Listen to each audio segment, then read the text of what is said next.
Bienvenue dans la suite de cette série de vidéos que nous tournons dans un cinéma.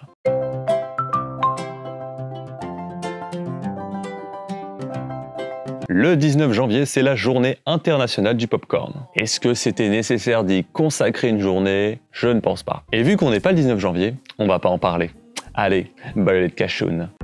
Non, je déconne. Déjà, la question qui fait débat, c'est sucré ou salé. Moi, personnellement, c'est sucré. Pour connaître l'origine de pourquoi il y a du popcorn au cinéma, il faut remonter dans le temps et elle est en 1848, côté des États-Unis. C'est à cette époque que le mot popcorn entre dans le dictionnaire. En 1893, un certain Charles Kretels, qui possède une confiserie à Decatur dans l'Illinois, qui invente une machine à popcorn ambulante. Et comment vous dire, à l'époque, c'est révolutionnaire. La même année, eh bien, sa machine est présentée à l'exposition universelle de Chicago et elle est rachetée par un homme d'affaires. Et tout naturellement, cette machine est placée dans les cirques, devant les spectacles, etc. Devant tous les événements, quoi. Et du coup, finit par arriver devant les cinémas. Mais malheureusement, le popcorn ne se retrouve que devant les cinémas populaires et pas devant les cinémas luxueux, car va nettoyer du popcorn sur de la moquette rouge. C'est extrêmement galère. Les premières salles de cinéma avaient carrément des panneaux à l'extérieur de leur vestiaire exigeant que l'employé chargé de ce même vestiaire vérifie systématiquement la présence ou non de popcorn dans les poches des manteaux. Explique l'historien Andrew F. Smith.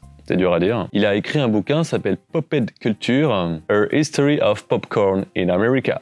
Et en français, ça donne Culture sautée, une histoire sociale du maïs soufflé en Amérique. Et à l'arrivée du cinéma parlant en 1927, ça change la donne. Car à ce moment-là, on n'est plus obligé de savoir lire pour aller au cinéma. On estime qu'en 1930, plus de 90 millions d'Américains vont dans les salles obscures chaque semaine. La Grande Dépression qui frappe les États-Unis à partir d'octobre 1929 et pour les quelques années suivantes, jette à la rue et sur les routes des millions d'Américains qui doivent aller à la soupe populaire pour manger. Si l'usine hollywoodienne tourne à plein régime, pour tenter de réenchanter un peu l'ordinaire des spectateurs américains, nombreuses sont malgré toutes les salles de spectacle qui tentent de tenir le coup. Ce contexte va présenter une opportunité inestimable pour le popcorn. Les gens recherchent un divertissement pas cher, le cinéma. Si dans un premier temps, les propriétaires des salles de cinéma ne voyaient pas l'intérêt du popcorn, après ils ont noué un partenariat avec les gens qui en vendaient. Ensuite, les gérants ont créé un espace dédié à la vente de popcorn, confiserie et autres trucs. Andrew S. Smith a ajouté: Prenez l'exemple de cette chaîne de salles de Dallas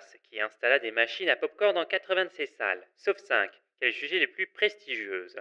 En l'espace de 2 ans, les 80 salles vendant du popcorn ont vu leurs bénéfices exploser, tandis que les 5 autres salles n'en vendant pas devenir déficitaires. On peut dire que le popcorn a sauvé les salles de cinéma, mais aux États-Unis seulement. En 1945, la moitié du popcorn se consomme dans les salles de cinéma. C'est énorme. Et c'est ainsi que les salles de cinéma ont compris que vendre des friandises, ça rapporte. D'abord un grand coup de panneau publicitaire, et ensuite ils ont passé des annonces avant le film et même parfois pendant le film. Mesdames et messieurs, suite à un problème technique, la suite de la vidéo se fera uniquement en audio. Merci de votre compréhension. Et à ce titre, un petit film publicitaire est sorti qui s'appelle Let's All Go to the Lobby, qui est diffusé dans les salles américaines en 1957 et qui incite les gens à tout simplement acheter des friandises avant de rentrer dans la salle. Aux États-Unis, la vente de boissons et de nourriture représente entre 40 et 46% du chiffre d'affaires du cinéma, ce qui est énorme. En France, c'est que 16%. Donc les gens qui bouffent comme des goinfres, dans les salles de ciné, on vous voit pas, mais on vous entend. Merci au cinéma du Palais de m'avoir permis de tourner dans cette salle de cinéma. J'ai pas pris de popcorn.